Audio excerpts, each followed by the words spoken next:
En este pasaje es cuando Dios dice, bueno, ya estuve advirtiendo y le estuve dando oportunidades al faraón de arrepentirse, y es así como que Dios entonces ahora sí se va a enrollar las mangas y ahora sí, vamos a tener que ser más enérgicos, ¿verdad?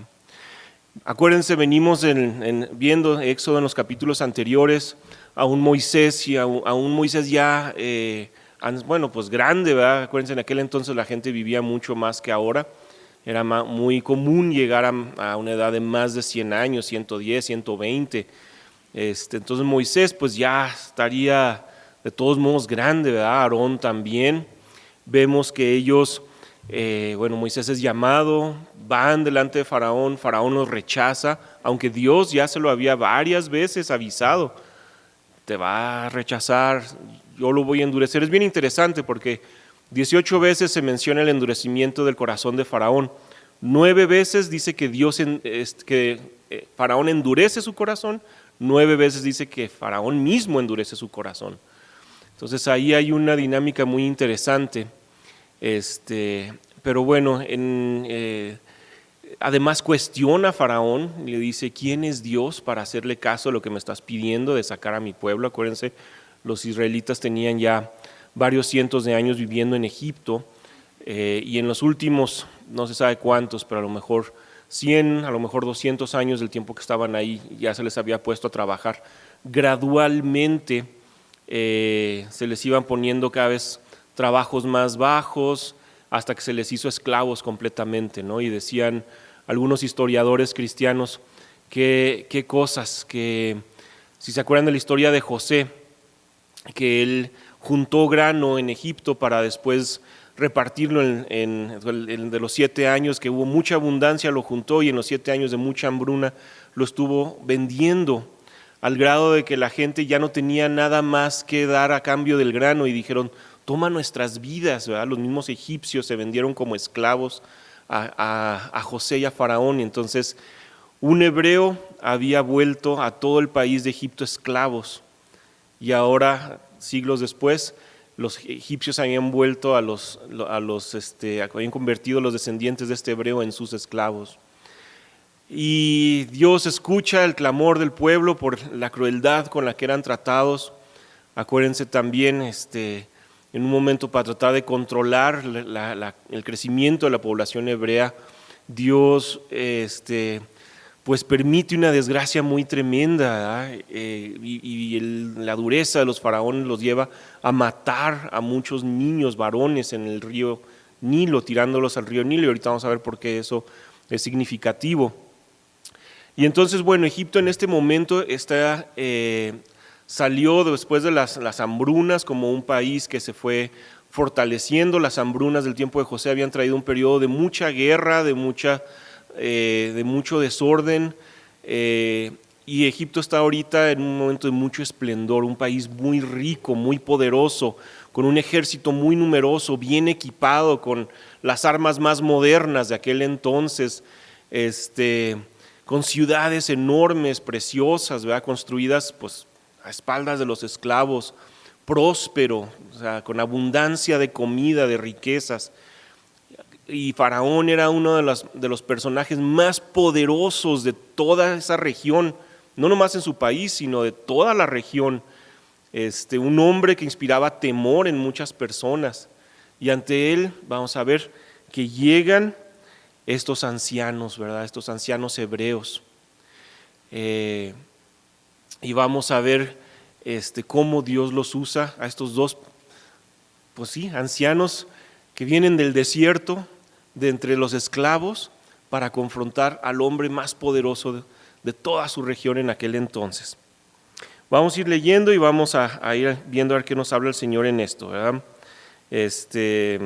Entonces el Señor le dijo a Moisés, mira, voy a permitir que actúes en mi lugar ante el faraón y que tu hermano Aarón hable por ti.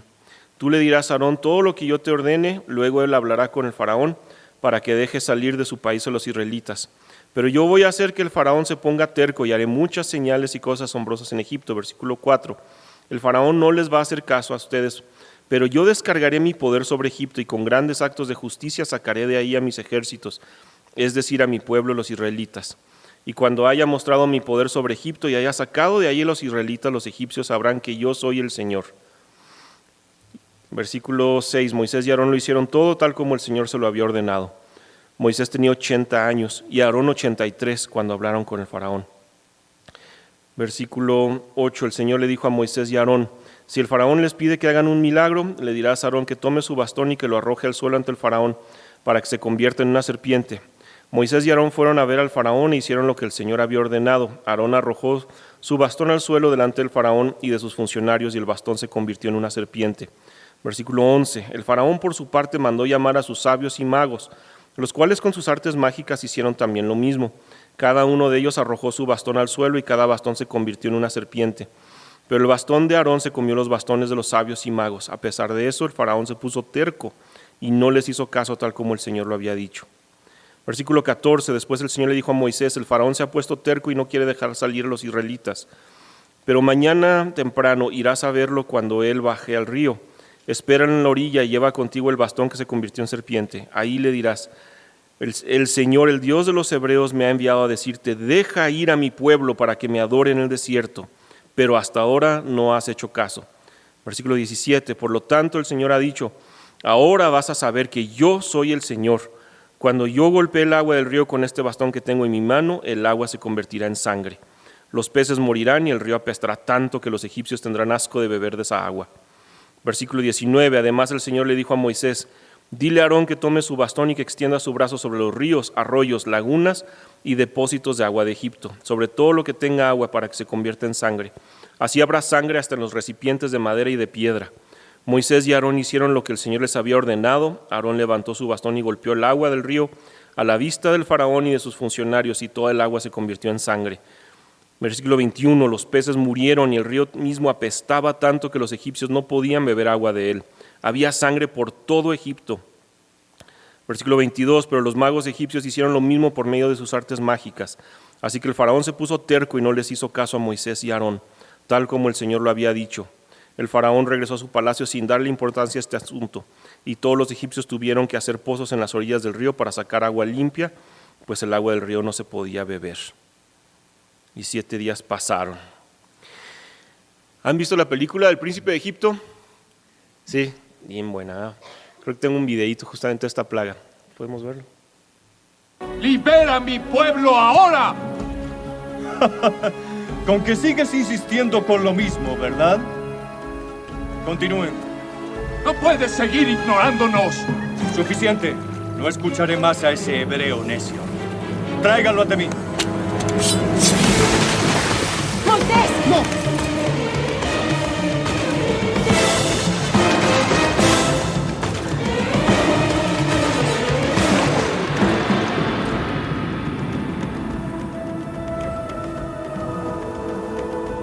Toma el bastón en tus manos, Moisés.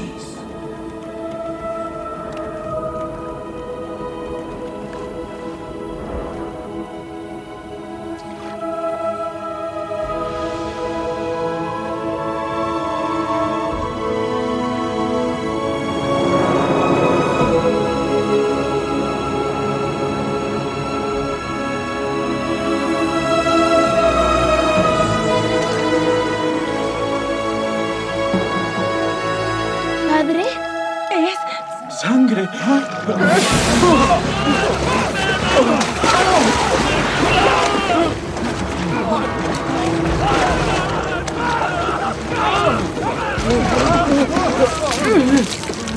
¡Joder! ¡Hoy! ¡Expliquen lo que pasa! Sí, enseguida, Su Majestad. Le demostraremos el supremo poder de nuestros dioses. Por el poder de Ra.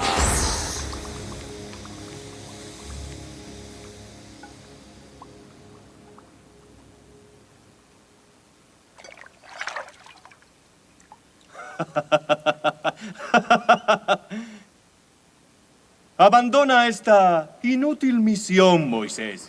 Te he tolerado lo suficiente. Esto debe terminar ahora. No, Ramsés. Es solo el comienzo. Y así es, esto era solo el comienzo. Obviamente sabemos que Hollywood se toma ciertas libertades diferentes a lo que viene en el texto bíblico, pero me gusta a veces verlos porque me ayuda a situarme en medio de la historia. Entonces, la siguiente, por favor. Vamos a empezar con el mapa, nomás para situarnos, ¿verdad? Ahí estamos nosotros en México, del lado izquierdo, y luego ahí está África, y uno de los países en el noreste de África, precisamente es Egipto, como se ve en el mapa ahí más abajo. ¿Sí? Ahí es donde estamos, y se calcula que esto sucedió hace aproximadamente 3.500 años, más o menos. La que sigue, por favor. Este es el Nilo, hoy en día es un río hermoso, gigantesco, es el río más largo del mundo, corre desde el sur de Uganda, Tanzania, en unos lagos, de ahí surge hasta salir al Mediterráneo. Las ruinas que se ven ahí en la foto de la derecha son precisamente de palacios y construcciones que habían hecho los egipcios al lado del río. El río Nilo hasta hoy día pues es sumamente importante, es la principal fuente de agua potable para Egipto. También es el principal modo de transporte en el país, que es muy, muy desértico. Es también la principal fuente de agua para agricultura, para la alimentación de los egipcios todavía hasta hoy en día. Y bueno, en aquel entonces vamos ahorita a ver que era parte sumamente importante también de la religión egipcia. La que sigue, por favor. Ok, muy bien, empezamos con que Dios le dice algo muy interesante a Moisés: voy a permitir que actúes en mi lugar. Dice, te voy a hacer como Dios y Aarón va a ser tu profeta. Ya Moisés muchas veces le había dicho a Dios, es que no puedo, es que no hablo bien. En algunas versiones dice, es que tartamudeo, que posiblemente pues fuera cierto, ¿verdad? Entonces se sentía muy inseguro por muchas razones. Entonces Dios le dice, ok, bueno, en vez de Dios así como que decir, bueno, quejoso, sacatón, vas para atrás, vas para afuera, déjame busco a alguien más. No, Dios había estado formando a Moisés durante años con mucha paciencia, de ser un hombre impulsivo, orgulloso, que había sido criado en el palacio de Faraón, que en un impulso de ira mata a un capataz egipcio y tiene que huir para llevarlo a ser un hombre humilde, manso, inclusive que ya sabía que no podía estar seguro de sí mismo. Si no dependía de Dios no era nadie, ni siquiera podía hablar bien. Entonces Dios lo iba a usar a pesar de las dudas que él tenía, a pesar de las protestas que ponía. No puedo, no hablo bien. Ok, yo te voy a poner a ti como en lugar mío y Aarón va a ser como tu profeta. Qué grande es la paciencia y la fidelidad de Dios. Y saben, hermanos, nosotros tenemos una responsabilidad y un honor, así como era un honor y una responsabilidad enorme para Moisés representar a Dios ante Faraón, así nosotros en Cristo tenemos un honor y una responsabilidad tremenda de representar a Cristo ante el mundo. Y en 2 Corintios 5, 19 y 20, Pablo dice que Cristo estaba reconciliando consigo mismo al mundo, Dios estaba reconciliando consigo mismo al mundo sin tomar en cuenta los pecados de los hombres, y a nosotros nos encargó que diéramos a conocer este mensaje. Así que somos embajadores de Cristo. Es como si Dios les rogara a ustedes por medio de nosotros. ¿Qué les ruega? Reconcíliense con Dios. Moisés llevaba un mensaje de parte de Dios a Faraón: deja ir a mi pueblo. Nosotros llevamos un mensaje de parte de Dios al mundo a nuestro alrededor: reconcíliense con Dios. Y muchas veces nosotros somos, en nuestras vidas, a veces cuando la gente no tiene Biblias o a lo mejor las tiene y no las entiende, en nuestra vida son también, dice Pablo, que son como cartas, como lo que la gente va a ver de Dios en su ambiente muchas veces, especialmente cuando vienen de ambientes muy duros, muy llenos de quebranto, como lo vemos hoy día en nuestra sociedad. ¿Cómo van a ver a Dios si no es a través de nuestras vidas? ¿Cómo lo van a escuchar si no es a través de nuestras palabras? ¿Sí? Nuestro testimonio, en la manera en que los tratamos. Y a todos yo sé que nos cuesta y a veces se nos llega a olvidar, pero necesitamos pedirle a Dios que nos ayude a recordar que así como somos frágiles, pecadores, luchando y todo, pero somos sus embajadores. Así como Dios estaba mandando aquí de embajador, así de representante propio, ¿verdad?, a Moisés y a Aarón ante Faraón. Y luego hablábamos de que Faraón se pone terco, que Faraón endurece su corazón. Como les digo, la Biblia habla a veces de que Faraón endurece el corazón y a veces de que Dios se lo endurece. Y entonces a veces no entendemos pues cómo la Biblia no se molesta en explicarnos, miren, es así o es asá, a veces es por el hombre, a veces es por Dios. Simplemente es un proceso que sucede junto. Me lo explicaba a mí un maestro. Si uno toma un pedazo de arcilla húmeda, así maleable, suavecita, ¿verdad? Y la pone en una mesa, y luego toma uno un pedazo de una bola de mantequilla, a lo mejor que sacó del refri, que todavía está dura, y también la pone en la mesa y la saca al sol. ¿Qué le pasa a la arcilla y qué le pasa a la mantequilla? La arcilla se endurece, ¿verdad? Y la mantequilla se hace más blandita, hasta se puede derretir.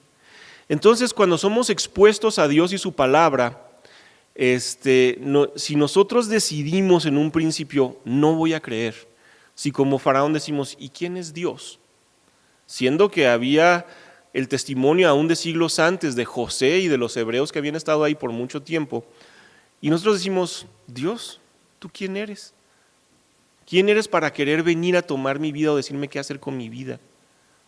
Dios no deja de brillar, pero si nosotros decidimos endurecer nuestro corazón, decidimos desde un principio, nada, las cosas de Dios no, yo soy demasiado importante o no me gustan o lo que sea, esto es muy aburrido o lo que sea, ¿verdad? Que el diablo va a buscar meternos mentiras y lo que sea, convencernos de que lo rechacemos, ¿verdad? Conforme más tiempo pasemos expuestos delante de Dios, más nos vamos a endurecer. Si en cambio, si en un momento de humildad que Dios mismo nos da, nos arrepentimos y decimos, ay Dios, pues me doy cuenta de lo grande que eres y me doy cuenta de que pues te necesito, ¿verdad? Que soy pecador, que soy indigno de ti, pues nuestro corazón se va haciendo, ante la exposición de la palabra de Dios, nuestro corazón debe ir haciéndose más blando. Entonces, dice Dios que bueno, se endurece, pero yo voy a hacer que Faraón se ponga terco, haré muchas señales y cosas asombrosas en Egipto, dice el versículo 3, el Faraón no les va a hacer caso, pero el versículo 5, me gusta mucho algo que dice, y cuando haya mostrado mi poder sobre Egipto y haya sacado de ahí los israelitas, los egipcios sabrán que yo soy el Señor. Entonces, fíjense, Dios tenía una misión doble al enviar a Moisés y al empezar con estas plagas. Tenía la misión, por un lado, de sacar a su pueblo, llevarlo a la tierra prometida a sus antepasados, pero por otro lado también tenía la misión de hacerles saber a los egipcios, al reino más poderoso de la tierra, que seguramente le daba gloria a sus dioses falsos por su poder y su riqueza, enseñarles que Él era el verdadero Dios. ¿Por qué? Porque Dios amaba solamente a los israelitas. No, Dios amaba también a los egipcios de ese tiempo, así como hoy día ama a las personas pues, de todo el mundo, ¿verdad? Y quería mostrarles eso que ustedes han estado adorando y siguiendo, es falso.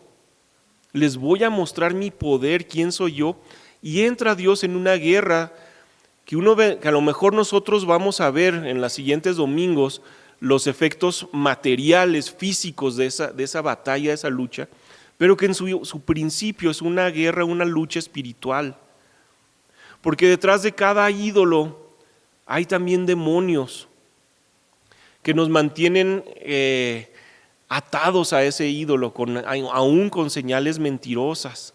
Y entonces Dios va a mostrarnos, esas cosas que ustedes adoran no son nada delante de mí. Esas cosas en las que confían, esas cosas en las que sienten que están seguros, ¿verdad? Como podía ser en este caso el río Nilo. Y vamos a hablar un poquito más de eso. La que sigue, por favor. Como les digo, Dios tenía paciencia, no quería que nadie muriera, sino que todos se vuelvan a Dios. Y ese todos eran los egipcios. Él les había mostrado paciencia por cientos de años, aún mientras ellos estaban maltratando a su pueblo. ¿Por qué? Porque quería que también los egipcios llegaran a conocer a Dios. Y si no iba a ser por las buenas, ahora iba a tener que ser por las malas. La que sigue, por favor. Ok, entonces vemos que Moisés y Aarón llegan delante de Faraón, les pide Faraón una señal, y entonces echan la vara que había sido de Moisés, que ahora la tenía Aarón, la echan al suelo y se convierte en una serpiente. Si se acuerdan, en los capítulos anteriores ya habían hecho eso. Primero Dios se lo mostró a Moisés en el monte, y luego con los ancianos, los líderes judíos lo vuelven a hacer, se convierte en una serpiente, y ahora delante de Faraón y su corte. Aquí menciona que después estaban ahí, que llamaron a los magos y sabios, pero estaba toda la corte de Faraón, todos los importantes de Egipto. Y la palabra que se utiliza bien interesante para serpiente aquí, en este pasaje, es diferente a la que se usa en los pasajes anteriores. En los pasajes anteriores sí es una serpiente, pero aquí la palabra con la que se describe lo que se convirtió la vara es monstruo. O sea que pues era una serpiente monstruosa, mucho más grande y fuerte a lo mejor que lo que había hecho antes, o era algún tipo de animal que parecía serpiente, pero pues se veía como un monstruo. Y entonces devora, dice que los sabios y magos, en la palabra, en Timoteo, en la tradición judía había identificado a dos de ellos, supuestamente, Janes y Jambres, lo cita Pablo como parte de la tradición que venían pasando los judíos de su historia, dice 2 Timoteo 3, 8 y 9. Y así como Janes y Jambres se opusieron a Moisés, también esa gente se opone a la verdad, son hombres de mente pervertida, fracasados en la fe. Pero no avanzarán mucho porque todo el mundo se dará cuenta de que son unos tontos, igual que les pasó a aquellos dos que se opusieron a Moisés. Y empieza aquí la oposición de estos magos y sabios egipcios. Aunque la tradición judía menciona a dos, no sabemos si eran más, y los vamos a ver todavía en algunas de las plagas más adelante. Pero el diablo siempre va a tener personas que se opongan a la predicación de la verdad.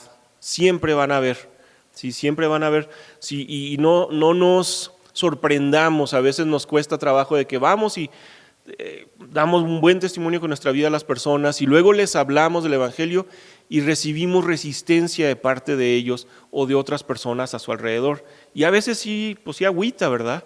Sí, así como que, oye, pues si siempre me he portado muy bien contigo y te estoy compartiendo un mensaje súper importante, ¿por qué ahora me rechazas? ¿Por qué ahora te burlas de mí? Y de veras, parece hecho adrede, pero siempre que está uno tratando de compartir la palabra de Dios con alguien que a lo mejor está necesitado, aparece alguien más mandado por el diablo para burlarse de nosotros, para, no les hagas caso a estos. No, hombre, los pastores aquí nomás se hacen ricos de la gente, nomás te quieren invitar para sacarte el dinero. No, hombre, ya vámonos a la fiesta, quién sabe qué, no le hagas caso a quién sabe cuánto. O sea, siempre van a haber personas así. Aquí Pablo está hablando de personas de mente pervertida, fracasados en la fe, personas que habían abandonado la fe y que luego desanimaban a los creyentes para también sacarlos, y dice que son como estos magos que se oponen, ¿verdad?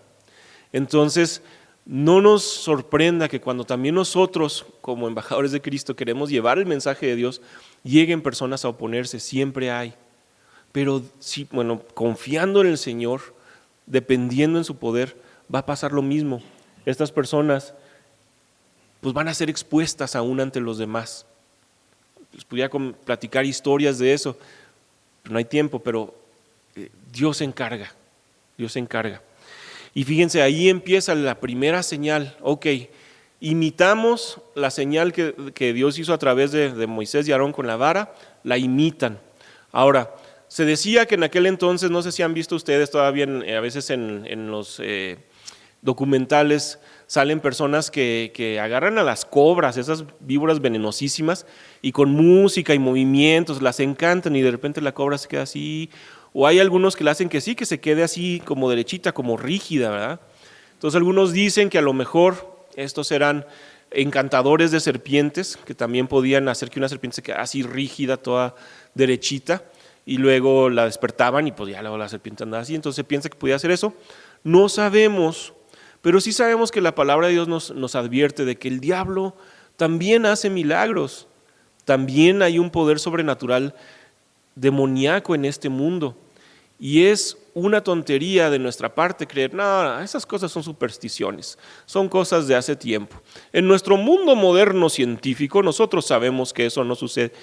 Es esa herencia cultural que traemos de la cultura occidental, ¿verdad? En que lo único que es real es lo que se puede probar por el método científico. Nos afecta mucho como cristianos, porque no se trata de que estemos viendo demonios detrás de cada esquina, pero si nosotros ignoramos que de hecho Satanás actúa en contra de nosotros y hay poderes demoníacos que actúan en este mundo, nos negamos a creerlo, decimos, eso es ridículo, pues nos estamos haciendo muy vulnerables a las cosas que el diablo quiere hacer en contra de nuestras vidas. ¿Sí? Entonces, como les digo, no explica la Biblia, simplemente dice que es así. Algunas personas han querido dar la explicación un poquito más naturalista de que no, pues eran víboras que estaban encantadas. Lo que es sobrenatural es que la vara que traía Moisés y Aarón por todos lados se convierte en un monstruo que además se come a esas otras víboras y luego se vuelve a convertir en vara. Y para eso sí, no hay explicación naturalista. ¿Sí? Ni modo andar cargando un monstruo todo el día, ¿verdad? Bueno, entonces aún así, Faraón se puso terco, no les hizo caso. Volvemos a esa dureza de corazón que Faraón desde un inicio había decidido tener. Claro, Faraón podía decir, pues es que yo soy Dios, porque se creía que el Faraón era un hijo de los dioses y un Dios mismo, encarnado. Y se creía también que, y obviamente Faraón sabía que si soltaba a los israelitas iba a perder la base económica de su imperio. Entonces había muchas razones por las que quizá Faraón pues, podía justificar el endurecerse. Pero vamos a ver que eso mismo que él quería salvar por su dureza lo termina perdiendo. Ok, la que sigue por favor. Aquí es importante, antes de ver lo del río que se convierte en sangre, entender un poquito de la mitología egipcia. Había dos historias, dos mitos muy, muy importantes que tenían que ver con el río Nilo. Algunos dicen que los egipcios adoraban el Nilo. No, más bien había muchos mitos de los dioses relacionados al río Nilo. La muerte y resurrección de Osiris es una. Osiris era uno de sus dioses que había estado en guerra contra otro de los dioses, y entonces el otro dios que era malo lo mata y tira su cuerpo al río Nilo. Y entonces la esposa de Osiris lo había cortado además en pedazos, lo había tirado al río. Isis, la esposa de Osiris, va y busca los pedazos, los vuelve a juntar, pero de tanto llanto cuando lo había encontrado, el río se desbordó con las lágrimas de Isis, ¿verdad? Y entonces después vuelve como que a juntar los pedazos de su esposo y como que se resucita Osiris, y luego Isis queda embarazada, tienen un hijo divino, bla, bla, bla. Y bueno, cuando crecía, que sucede una vez al año normalmente, que crecía el río, entonces los egipcios decían, sí, nuestro dios Osiris resucitó, y entonces está trayendo nueva vida para nosotros. ¿Por qué? Porque cuando el río Nilo crece y se desborda de su cauce, viene arrastrando desde miles de kilómetros de atrás mucha materia orgánica, limo y minerales que quedan, ese sedimento queda en la tierra cuando ya una vez vuelve otra vez el río Nilo a su cauce, queda en las tierras alrededor del Nilo, que son tierras muy pobres, con mucha arena, y entonces los egipcios pueden sembrar ahí y pueden tener una cosecha. A veces, ustedes han visto cuando un arroyo o un río se crece, ¿verdad? Y hasta se desborda. Si normalmente se ve así como que pues, grisecita el agua, a veces transparente, medio azulita, medio más o menos, cuando se desbordan, que traen pues, mucha tierra y todo eso, se ven ocres o medio café, ¿verdad? Chocomil dicen los niños. Y a veces cuando venía arrastrando ciertos minerales, se podía ver medio rojizo el río. Y entonces cuando venía rojizo, porque además traía esos minerales, la gente más feliz se ponía. No, hombre, ahora sí va a estar bien buena la cosecha. ¿Sí? Y decían, la sangre de nuestro Dios está y junto con las lágrimas de su esposa están fluyendo, desbordándose, y ahora vamos a tener nueva vida. Por otro lado, había otro mito. Sí, entonces Osiris es como el que está de este lado de su izquierda y la de la derecha, que era, ¿se acuerdan que los egipcios, la mayoría, no todos, pero la mayoría de sus dioses tenían cabezas de animales, ¿no? Y todo eso representaba algo, si lo han visto. Pero bueno, Sekhmet era una hija de uno de los dioses, también diosa, que una vez el dios Ra, el dios del sol, era su papá, se había enojado con la humanidad, porque la humanidad se había rebelado en contra de él. Entonces manda a la hija a castigar a los humanos, y la hija empieza a matar humanos y le empieza a gustar matarlos y el sabor de la sangre. Y entonces Ra se da cuenta que esta no se va a parar hasta que acabe de matar a todos los humanos. Y el río Nilo dice que se tiñe de rojo de toda la sangre de todos los humanos que Sekhmet estaba matando. Y entonces lo que hace Ra es que convierte las aguas del Nilo en cerveza y les echa un polvo rojo para que se lo tome la hija, se emborrache y deje de matar humanos. Y los egipcios sabían que cuando volviera a fluir sangre por el río Nilo, significaba que eso era el fin. Otra vez Sekhmet anda matando y ahora sí, ya, se acabó todo, ¿verdad? Entonces, es importante considerar esto porque cuando los egipcios vieron el Nilo convertido en sangre, a lo mejor en un principio dijeron, no, pues Osiris, y luego vieron que 7 días sigue el río convertido en sangre, entonces era señal segura que el desastre venía sobre ellos. Hasta ellos mismos lo entendieron porque tenían estos mitos. Y necesitamos entender, como los digo, más adelante vamos a ver en Éxodo el propósito de Dios también contra estas plagas. No era nada más castigar a Faraón, no era nada más eso, sino dice, cuando venía la última plaga, dice, pasaré por todo Egipto, heriré de muerte al hijo mayor de cada familia egipcia y las primeras crías de los animales, dictaré sentencia contra todos los dioses de Egipto. Sí. Era una lucha espiritual de Dios en contra de todos esos falsos dioses. ¿Sí? Y lo vamos a ver, cada plaga estaba relacionada con un dios, no son plagas así nomás al azar. ¿Y ahora qué hacemos? No, pues convierte el polvo en mosquitos. No, o sea, no era así como que, se me ocurrió ahorita convertir el río en sangre.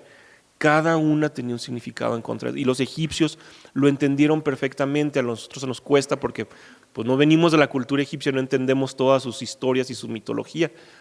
Pero ellos estaban dándose cuenta, si el río se convirtió en sangre, viene algo muy malo, viene un tiempo de destrucción muy tremendo. Y Dios es bueno porque empezó advirtiéndoles. El Dios de los hebreos, el Dios que a lo mejor han escuchado de parte de estos pobres esclavos a quienes han despreciado, se está manifestando y les está dando una advertencia. Viene algo terrible.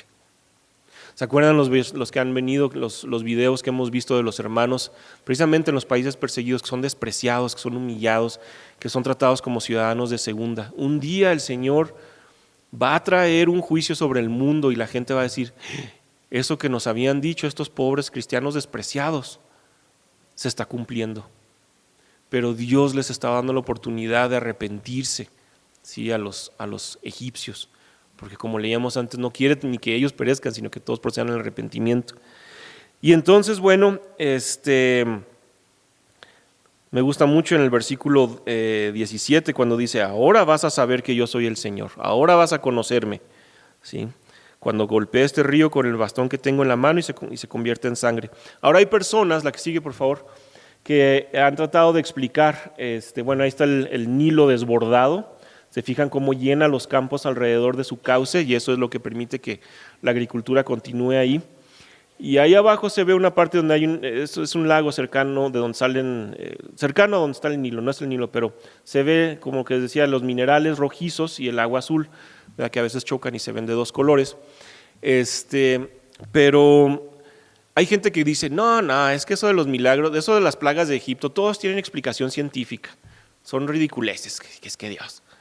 Es que a veces cuando sí se desbordaba y traía minerales o crecían muchas algas, que sí sucede, ¿verdad? En algunos lagos, en algunos ríos, de repente se llena de mucha alga, una alga roja y se ve el agua pues, rojiza, casi como sangre, ¿verdad? Pero lo que vemos interesante aquí es que se mueren los peces. Algunas algas sí pueden matar a los peces, pero los minerales no. Y luego que no nomás fue el río, sino que fue el agua hasta en las vasijas. ¿Sí? 80 años antes de que esto había sucedido, las aguas del Nilo habían corrido rojas con la sangre de bebés hebreos. Y no era casualidad que la manera de matarlos que habían decidido el faraón fuera tirarlos al río. De hecho, en aquel entonces, debido a la historia de Osiris, se consideraba que cualquier persona que moría en el río, pues como que era entregado a Osiris, porque moría la misma muerte que él había muerto, y se convertía en algo sagrado. ¿Sí? Entonces, no fue casualidad que mataran a los niños tirándolos al río. ¿Por qué no los mataron en sus casas? Pues a espada, ¿verdad? O de alguna otra manera. Porque volvemos a lo mismo, ¿verdad? Esto tenía un significado simbólico y inspirado por demonios, ¿verdad? Que que clamaban la muerte de niños, ¿verdad? Y del pueblo de Dios. Acuérdense, Satanás siempre tratando de destruir la línea de donde vendría el Mesías y usándolo con los demonios de los dioses egipcios. Entonces, es como que 80 años antes tiñeron las aguas del Nilo con la sangre de estos niños egipcios, ahora ahí les va, tengan sangre. ¿Sí? Tenía mucho simbolismo el que la primera plaga fuera de sangre. Y se me hace así bien interesante cómo Dios a veces toma esos ídolos, ¿verdad? Y los sacrificios que se hacen a los ídolos en el mundo, que la gente hace. Y ahorita podemos decir, pues los dioses egipcios, ya nadie cree en ese tipo de dioses e ídolos. Sí hay gente que sigue creyendo en este tipo de ídolos, pero de todos modos nos hemos fabricado ídolos nosotros mismos. Ídolos del dinero, ídolos de la popularidad, ídolos del placer, ídolos, o sea, cosas que adoramos y que pensamos que son las que nos tienen seguros. Y a veces Dios nos va a permitir hartarnos de esos ídolos para decir, ¿te das cuenta? Ese mismo ídolo que tú pensabas que era lo que te mantenía seguro, está siendo la fuente de tu destrucción. Arrepiéntete. Te estoy juzgando aún utilizando tu propio ídolo. La que sigue, por favor. Y entonces vemos que los magos egipcios hacen lo mismo, ¿eh? Con sus artes mágicas. Pero qué interesante. Satanás, dice 2 Corintios 15, no es nada raro, Satanás mismo se disfraza de ángel de luz, por eso resulta muy natural que sus servidores pretendan aparecer como defensores de la justicia, pero habrán de terminar como sus hechos merecen. Satanás es un imitador. Satanás no puede crear algo por sí mismo, ni tampoco destruir algo creado por Dios directamente, ¿verdad? Él va a tratar de imitar o de torcer, dar una imitación falsa de lo que Dios ya ha hecho. Pero cuando Dios manda juicio, Satanás no lo puede detener. Por más poder que tuvieran los magos egipcios ya fuera, en la caricatura vemos que usan un polvo y con eso explican lo de la sangre en agua. Acuérdense que eso era parte cuando les decía yo de la historia esta de Sekhmet, que el dios Ra había echado cerveza en el río y que le había echado un colorante rojo para que pareciera sangre y que Sekhmet se emborrachara y todo eso. Los egipcios tenían una fiesta al año en el que agarraban cerveza, le echaban polvo rojo para que pareciera sangre y se emborrachaban, así le decían, la fiesta de la borrachera. ¿Sí? Entonces, ahora los magos no sabemos si así fue como hicieron el agua parecer sangre, pero Dios le estaba dando ahora sí literalmente a beber sangre y ellos no pudieron con un milagro solucionar, darle reversa al juicio de Dios. Lo único que pudieron hacer fue imitarlo y hacer el problema peor. Si hubieran los sabios, los magos, hubieran convertido la sangre de vuelta en agua, bueno, pues entonces sí que poder, ¿verdad? Porque hubieran demostrado que de veras tenían más poder que Dios. Pero lo único que hicieron fue una mala imitación o una imitación de lo que Dios había hecho. Y así es el diablo, cuando Dios dispone algo, el diablo no le puede dar para atrás. Puede tratar de imitarlo, pero no puede jamás el diablo detener la mano de Dios.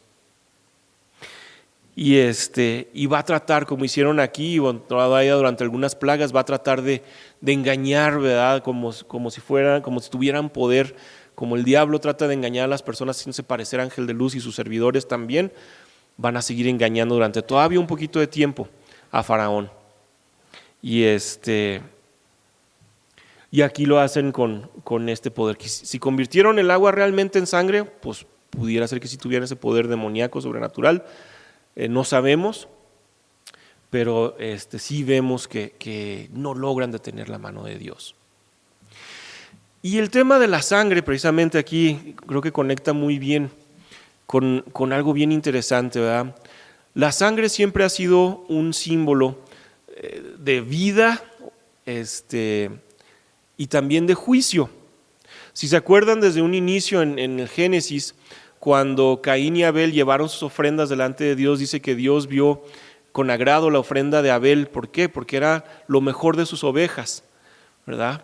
Y de Caín no, porque había ofrecido, pues aunque era lo mejor de fruta y verdura, pero la fruta y la verdura no sangra. Y la sangre era necesaria para cubrir el pecado. Dice la palabra de Dios que sin derramamiento de sangre no se hace remisión por el pecado. Y por eso a lo largo de la historia del pueblo de Israel vemos que se sacrificaban y se sacrificaban y se sacrificaban animalitos para cubrir los pecados del pueblo, hasta que llega Cristo y Cristo no los cubre, los limpia, los quita, completamente los borra con su sangre, porque Él es el sacrificio final y perfecto de Dios para acabar con ese pecado de la humanidad, para tomar el juicio que venía a causa del pecado, dando su vida a través de su sangre y con eso poder limpiarnos, poder perdonarnos. Fue juicio, esa sangre fue juicio para el pueblo de Egipto, para los que no creían. Esa sangre en la que se convirtió en Nilo fue juicio para ellos. Pero la sangre hoy día de Cristo para nosotros es salvación para el que cree. Porque la sangre de Cristo para el que la rechaza y no cree va a ser su juicio y su condenación también. Qué regalo tan increíble que Dios haya dado a su propio Hijo. Lo entregó por nosotros a que muriera en la cruz y derramara ahí su sangre a los latigazos, por los clavos, por la lanza que le clavaron en su costado. Y el que la desprecie y diga, Jesús, ¿acaso no esa misma sangre que es la salvación para nosotros va a ser la condenación para quienes se endurezcan y la rechacen? Sí. La sangre del Nilo iba a ser la salvación para el pueblo de Israel, pero era también una advertencia de juicio y era un juicio para los egipcios. Y al día de hoy, pues sigue siendo lo mismo para el que no está en Cristo, para el que decide rechazarlo, para el que decide yo quiero seguir viviendo mi vida como yo quiera. Esa sangre es un juicio. Pero para quienes hemos creído, es algo, sabemos que Cristo tomó el juicio de nuestro pecado sobre sí en la cruz y para nosotros es el descanso. Es la salvación. Y Cristo nos pide, ¿verdad?, recordarlo, y por eso tenemos ahora estos elementos delante de nosotros. La última, por favor, creo que es. Mientras comían en la Santa Cena, Jesús tomó en sus manos el pan, habiendo dado gracias a Dios, lo partió, se lo dio a los discípulos y les dijo, tomen y coman, esto es mi cuerpo. Luego tomó en sus manos una copa y habiendo dado gracias a Dios, se las pasó a ellos diciendo, beban todos ustedes de esta copa porque esto es mi sangre, con la que se confirma la alianza, sangre que es derramada en favor de muchos para perdón de sus pecados. Pero les digo que no volveré a beber de este producto de la vida hasta el día en que beba con ustedes el vino nuevo en el reino de mi Padre. Y entonces ahora vamos a participar aquí de la Santa Cena, de este mandato de Dios que nos lleva a recordar la sangre derramada por Cristo en la cruz. Sí, cuando Él, como les decía aquí, háganlo para recordarme. Y recordamos dos cosas, lo que hizo en el pasado y recordamos lo que dice aquí, ¿verdad? No volveré a beber de este producto de la vid hasta el día que beba con ustedes el vino nuevo en el reino de mi Padre. Recordamos que Él viene, nos animamos porque sabemos que Él va a venir pronto. Y así como Moisés y Aarón a través de estos milagros, ¿verdad?, esta plaga, que en la palabra original es milagro, acción, golpe, ¿verdad? Por un lado, estaban ofreciendo a los egipcios la oportunidad de arrepentirse y creer en el Dios de los hebreos, pero por otro lado también le estaban anunciando el juicio que venía. Así también nosotros con la sangre de Jesús recordamos su muerte en la cruz para el perdón de nuestros pecados y nuestra salvación, y recordamos que viene una vez más, ¿sí?, para instaurar su reino. Y en esa segunda venida va a venir en juicio, a apartar a los suyos de los que no lo son, y quienes hayan rechazado, como fue Faraón, quienes hayan endurecido su corazón, como lo hizo Faraón, sufrirán el juicio por esa misma sangre. Entonces, quisiera terminar con esto para que tomemos ya la Santa Cena. Hermanos, dice la palabra de Dios que nos examinemos a nosotros mismos para participar de ella. No significa que, no, es que hice un pecado esta mañana. No, significa que estemos a cuentas con Dios. Si hay pecados sin confesar delante de Él, lo hagamos y le pidamos perdón. Quienes aquí no tengan una relación con Cristo, no participen, porque esto es solamente para quienes realmente han llegado a entregarle su vida a Cristo y a creer en su sacrificio en la cruz por el perdón de sus pecados. ¿Sí? Pero los invitamos a que ustedes se arrepientan, ¿verdad? Quien no tenga a Jesús en su vida se arrepienta y le pida a Cristo que lo salve. Que le diga: Jesús, yo sé que soy pecador o pecadora y merezco tu juicio, ¿sí? Pero te ruego que con tu sangre limpies mis pecados. Si nunca le has dicho eso a Jesús antes, díselo ahí en tu corazón ahora.